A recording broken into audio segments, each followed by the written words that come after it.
महाराष्ट्र में चुनाव आयोग के फैसले के बाद सियासत में उबाल आ गया है। ईसी ने शिवसेना की कमान अब शिंदे गुट के हाथों में सौंप दी है। इसके बाद उद्धव गुट, शिंदे गुट और चुनाव आयोग पर लगातार निशाना साध रहा है।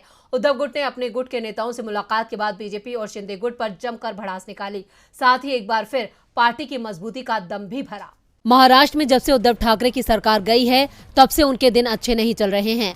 पहले कुर्सी गई, फिर चुनाव चिन्ह भी छिन गया। उद्धव के ही सहयोगी शिंदे ने बगावत का ऐसा बिगुल बजाया कि सीएम पद के साथ साथ पार्टी का चुनाव चिन्ह भी छीन लिया। इसी के फैसले के बाद उद्धव ठाकरे ने अब बीजेपी और शिंदे गुट पर भड़ास निकाली है।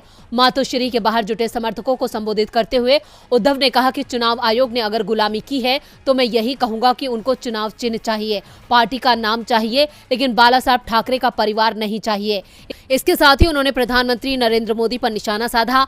उद्धव ने कहा कि पीएम मोदी को महाराष्ट्र में आने के लिए बाला साहेब का मुखौटा लगाना पड़ता है। महाराष्ट्र की जनता को पता है कि असली कौन है और नकली कौन है। उद्धव ने कहा कि मैं आह्वान करता हूं कि जिन्होंने धनुष बाण चुराया है वो धनुष बाण से आ जाएं। हम मशाल से लड़ते हैं, वो चाहे हमसे मशाल भी छीन सकते हैं। उद्धव ठाकरे ने कहा कि ये अपनी परीक्षा है, लड़ाई अब चालू हो गई है। इतना ही नहीं, उद्धव ने कहा कि पीएम को लगता है कि वो शिवसेना को खत्म कर सकते हैं, लेकिन शिवसेना कभी खत्म नहीं होगी। मैं सरकार में उनके लोगों से कहना चाहता हूं कि जनता तय करेगी कि शिवसेना किसकी है। उद्धव ठाकरे ने कहा कि कल यानी रविवार को फेसबुक लाइव करूंगा। उद्धव की इस हुंकार से साफ है कि चुनाव चिन्ह छिनने के बाद भी उनके हौसले पस्त नहीं हुए हैं। वही हुंकार है, वही ललकार है। अब देखना होगा कि इस तेवर से वो कैसे खुद को सियासी जमीन पर मजबूत